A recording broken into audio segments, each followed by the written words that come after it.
উদয়পুর শহরে বিভিন্ন এলাকায় বিদ্যুতের সংযোগ, লাইনের তার সহ বিভিন্ন জিনিস চুরির ঘটনা ঘটছে। জীবনের ঝুঁকি থাকার পরেও রাতের আঁধারে পিলারে উঠে তার চুরি করছে চোরেরা। তবে এই বিষয়ে বিদ্যুৎ বিভাগের কাছে কোনো তথ্য নেই বলে জানা গিয়েছে। অন্যদিকে ভোগান্তির শিকার গ্রাহকরা ক্ষোভ প্রকাশ করে বলেন, প্রচণ্ড গরমের মধ্যে রাতের আঁধারে তার চুরি হচ্ছে। বিদ্যুৎ চলে যাওয়ায় রাতের বেলা দুর্বিষহ হয়ে পড়েছে সাধারণ মানুষের। শুক্রবার রাত আনুমানিক 8টা নাগাদ উদয়পুর বান্ধুয়ার এলাকায় বিদ্যুৎ বিচ্ছিন্ন হয়ে যায়। তারপর বিদ্যুৎ অফিসে ফোন করার পরেও কোনো বিদ্যুৎ পরিষেবা মেলেনি সাধারণ মানুষের। পরবর্তী সময়ে রাত 9টা নাগাদ এলাকার মানুষজন বন্ধুয়াস্থিত পাওয়ার হাউসের দিকে যাওয়ার পথে এক কুখ্যাত চোরকে সন্দেহজনকভাবে আটক করে। চোরের নাম আশিক মিয়া, বাড়ি উদয়পুর রাজারবাগ এলাকায়। পরবর্তীতে জানা যায়, চোর আশিক মিয়া বেশ কিছুদিন ধরে বন্ধুয়াস্থিত পাওয়ার হাউসে বেশ কিছু জিনিসপত্র চুরি করার জন্য ঘোরাঘুরি করছিল। শুক্রবার রাত 8টা নাগাদ চোর আশিক মিয়া বিদ্যুৎ বিচ্ছিন্ন করে বিদ্যুৎ অফিস থেকে জিনিসপত্র চুরি করছিল। সন্ধে হয়ে রাত হতেই এক চোরের দল বন্ধুয়ার স্থিত পাওয়ার হাউসের সামনে থেকে একটি বিদ্যুতের ট্রান্সমিটার থেকে জিনিসপত্র চুরি করে যাওয়ার পথে সে সময় এলাকাবাসীরা সন্দেহজনক দেখতে পেয়ে আটক করে।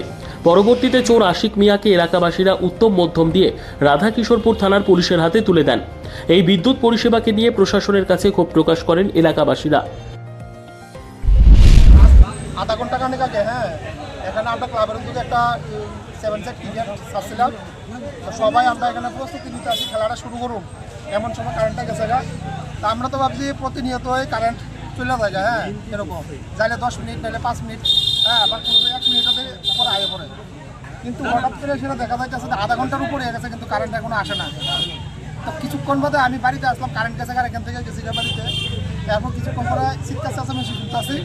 ভাবলাম তো বুঝি খেলা হইতো না, দেখে সবাই মিললে সেটা একটু চিৎকার চেঁচামেচি করতেছে, আনন্দ করতেছে। তারপরে আমি খবর একজনের সেটা বাড়িতে ফোন করলে এখান থেকে ওসে একটা সুদ ধরছে যে ট্রান্সফরমারের কি জানি একটা খুলে লাইছে, তারপরে কারেন্ট গেছে।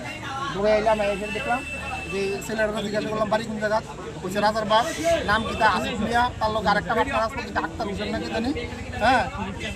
তারা জিজ্ঞাসা করলাম এটা কীভাবে চলতি কারেন্টের মধ্যে কহ। আমি তোর এই যে জিনিসটা করলি, অখন আপনার এলাকার মানুষ পুরো বুকদাসি, এটা দায়টা কে নিব? তোরা সরকারের বদনাম করতে আসস, জায়গায় জায়গায় জায়গায় জায়গায় শুধু তোরা সরকারের বদনাম করতে আসিস। আজকে শুধু চতুর্দিকে মানুষ হয়ে যাচ্ছে কারেন্ট থাকে না, কারেন্ট থাকে না, এটা তো সরকারের বদনাম হইতেছে। তো এই সমস্যাটি বদ্ধকরণের লেগিয়া সুর তারে মানে কঠিন থেকে কঠিন সাজা যাতে দেওয়া হয়, আমার এই আবেদন থাকবে প্রশাসনের কাছে। পুলিশের এখন আমরা থানাতে ফোন করছি, পুলিশ প্রোটেকশন আইছে, প্রোটেকশন তারা নিয়ে যাবো। এখন থানাতে নিয়ে গেলে আমার এই আবেদনটুকু থাকবো যে প্রশাসন যাতে কঠোর পদক্ষেপ নেয় এর প্রতি, আগামী দিন যাতে এরকম মাত্রাবাড়িতে শুধু সমগ্র ত্রিপুরা রাজ্যে কোনো এলাকাতে যাতে এরকম ঘটনা যাতে না ঘটে। এই যে ঘটনাটা ঘটে কোন বিদ্যুৎ দপ্তরের অফিস থেকে এই ঘটনাটা হয়েছে? এটা হয়েছে বন্ধুয়ার পাওয়ার হাউস থেকে। তাহলে আপনার প্রায় সময় বিদ্যুৎ থাকে না, বিষয়টা কি বলবেন? প্রায় সময় বিদ্যুৎ থাকে না, এটা অনেক সময় দেখা যায় যে প্রায় সময় বৃষ্টি থাকে, প্রাকৃতিক দুর্যোগ থাকে।